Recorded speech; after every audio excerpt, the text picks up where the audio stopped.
Tech billionaire Elon Musk officially left the White House last week, renouncing his role as head of the Department of Government Efficiency, or DOGE.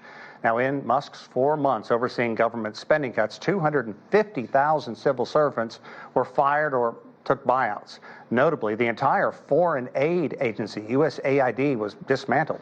And grants and staffing at environmental agencies were cut, including the Environmental Protection Agency, as well as NOAA, which does weather and climate work. However, lawsuits, mandatory rehirings, and protests followed. Still, President Trump says efficiency work will continue and that Musk himself will remain, quote, back and forth at the White House.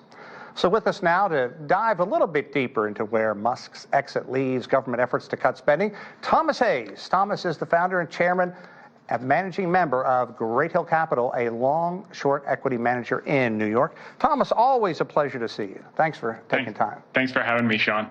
Okay, Musk was only supposed to work a short time, a certain number of days, I think 130 or something like that. But why did Elon Musk leave now? His businesses have been losing a fortune, and DOGE simply under fire, even from a lot of powerful GOP members, for not delivering what he had characterized. So talk about how you think this went for Musk and for the country. Well, I think it was a net positive, $175 billion in cuts in just a few months. He came in January. He's been there through May. And he did say that it is now embedded in the DNA of government. So what do we mean by embedded? That's kind of a catchphrase. Well, actually, what they've done is they've put DOGE employees as political appointments in every single agency in the government to carry out the efficiencies and the cuts and the getting rid of waste and spending at the granular micro level by agency, which means that the possibility of actually achieving $1 trillion of cuts over the next year, 2 years, is not outside the realm of possibility. The key is it sends a signal to the market. This administration is very serious about fiscal responsibility, and that's going to be very, very important. As you know, we have a lot of debt to refinance, and we did have that recent downgrade by Moody's. So we do want to see this to continue in the direction of efficiency, of cutting waste, showing fiscal responsibility, and I think it's off to a good start. Interesting take on that, because if you look at what Trump is proposing right now, economists say over the next 10 years, it's going to add $3.8 trillion to the U.S. deficit. And right now, critics are simply bristling that Musk, a man who gets billions of dollars from the United States government, is the guy determining what should be cut and how.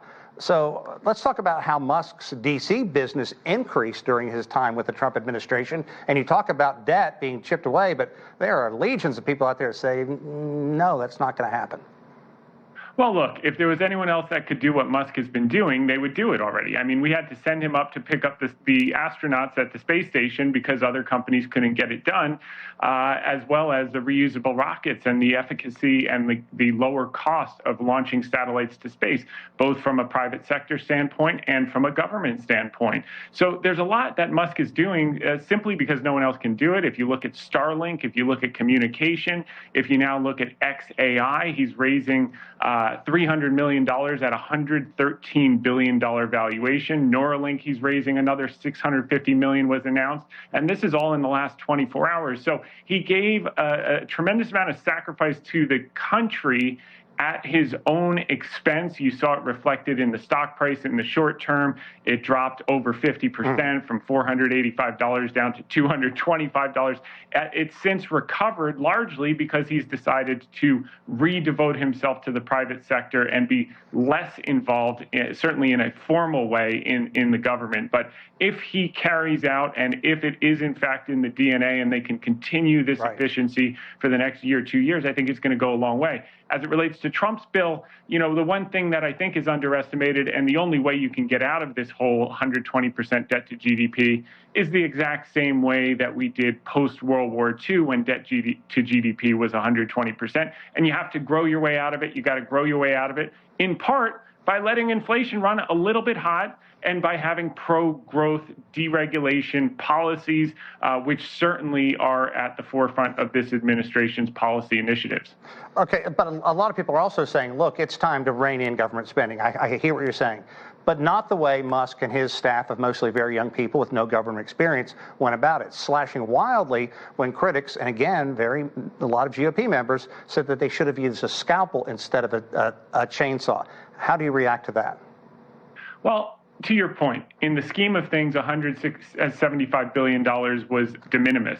However, if you look at the amount of days that he was in office, and it works out to just about $1.5 billion per day, if you continue at that rate and you have a greater specialized knowledge now that you have each of these DOGE employees and political appointments in specific agencies, so there can be a dialogue versus just taking a hatchet to the cuts. Right. I think you're going to get, number one, more depth in the cuts, and number two, more precision. But to your point, more has to be done, and more has to be done with greater precision. The key is better an imperfect plan executed today than a perfect plan tomorrow, because tomorrow never comes. The key is the ball got rolling. Can we self-correct if some things got cut that shouldn't have gotten cut and other things didn't get cut that need to get cut? Sure, we can. The key is he got the ball rolling. He gave a sacrifice. He didn't have to do that.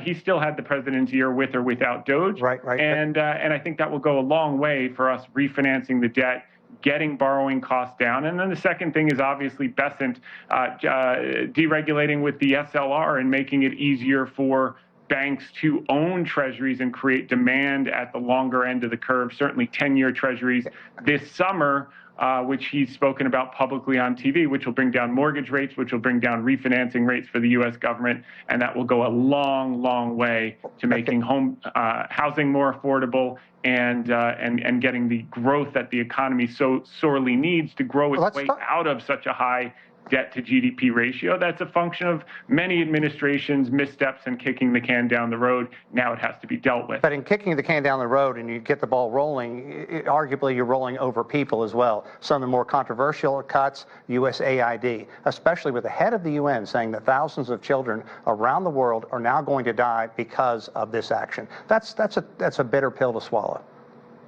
Yeah, there's no question about it. I mean, there's going to be collateral damage. There's going to be unintended consequence.